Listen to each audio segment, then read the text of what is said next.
So, I've mentioned these Jewish tribes in Medina, and they're going to be important for the second part of our time today. The Banu Nadir, Banu Kainuka, Banu Qurayza. And they are, as it says here, integrated and aligned with the wider network of tribes, in particular with the Khazraj and the Aus, who are non-Muslim, pagan Arab tribes in Medina. And that's going to be very important later on. I'll point out that the Jews here in the Arabian Peninsula, of course, this is a very simple economy. They're not associated with banking or anything like that. Their weapons, in fact, they're associated with weapons dealing and jewelry making in particular. Right?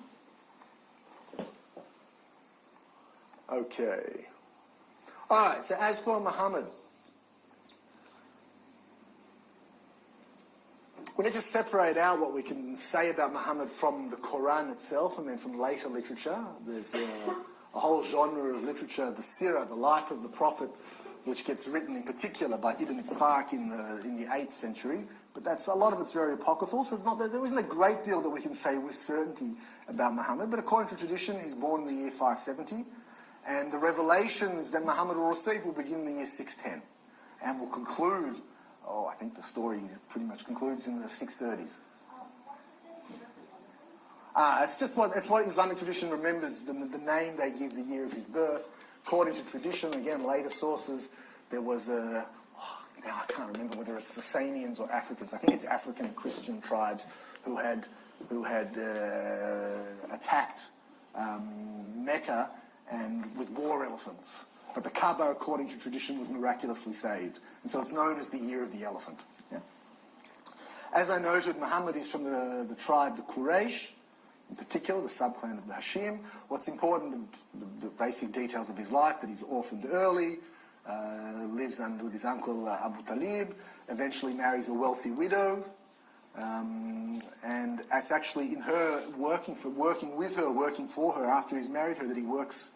Earns his living in many ways as a trader, that he travels a great deal across the Arabian Peninsula, and our best guess is that's where he encounters lots of Jews and lots of Christians. Remember, this is a very diverse ethnic and religious space, the Arabian Peninsula, so exposed to languages, cultures, and religious ideas. Most interesting from our perspective is that Muhammad apparently had the habit of meditating in a cave, and it's there where something extraordinary happens according to Islamic tradition and according to the Quran, that he receives a revelation mediated by the angel Gabriel, and is told to recite the Quran, to begin reciting. And in fact, the word Quran, what does it mean? Quran. What about Hebrew speakers? Likro, to read. Mikra, in Hebrew. Quran, that which is written, that which is recited, that which is written, things like that which is recalled, Quran. And this is how it begins. Well, not how it begins, but this is actually an interesting feature about the Quran, is the Quran is not arranged in chronological sequence. It doesn't begin, this is where it should begin. The Quran really should begin, if it were to follow chronological sequence, it would begin as follows. Recite in the name of thy Lord who created man from a clot of blood. Read, and thy Lord is most beautiful. He who was taught by the pen taught man what he knew not. Even in the English, you can hear the very heightened poetic cadences of the Quran, which apparently, my Arabic is very poor, but apparently in Arabic is very, very beautiful. But in any case, the Quran is not arranged chronologically. When the Quran was compiled, following the way we understand the editing of the Quran, is that Muhammad would receive his revelations. Maybe they'd be taught orally, maybe they'd be written down, but they were written down on separate leaves, and only after his death were they compiled and arranged together. And they were arranged in order from longest chapters, longest surahs, to shortest surahs. So a surah is a chapter in the Quran. So you open the Quran and you're not reading things in order, which makes it rather difficult to follow the sequence of events in the life of the Prophet. And so that's why you can see, even though that's the beginning of the revelation to Muhammad, it is found in chapter 96. The message of the Quran can't be summarized into a couple of sentences, but certainly proclaiming a very strict monotheism. the unicity of God, the oneness of God, that there is only one God.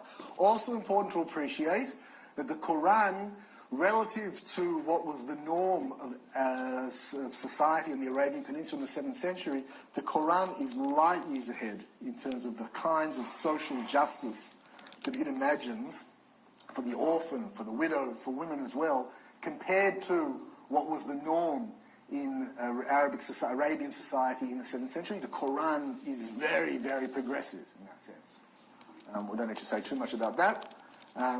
It is worth noting that Muhammad's revelations and his call to a new mode of worship, to new social norms, threatened the existing political social order, and indeed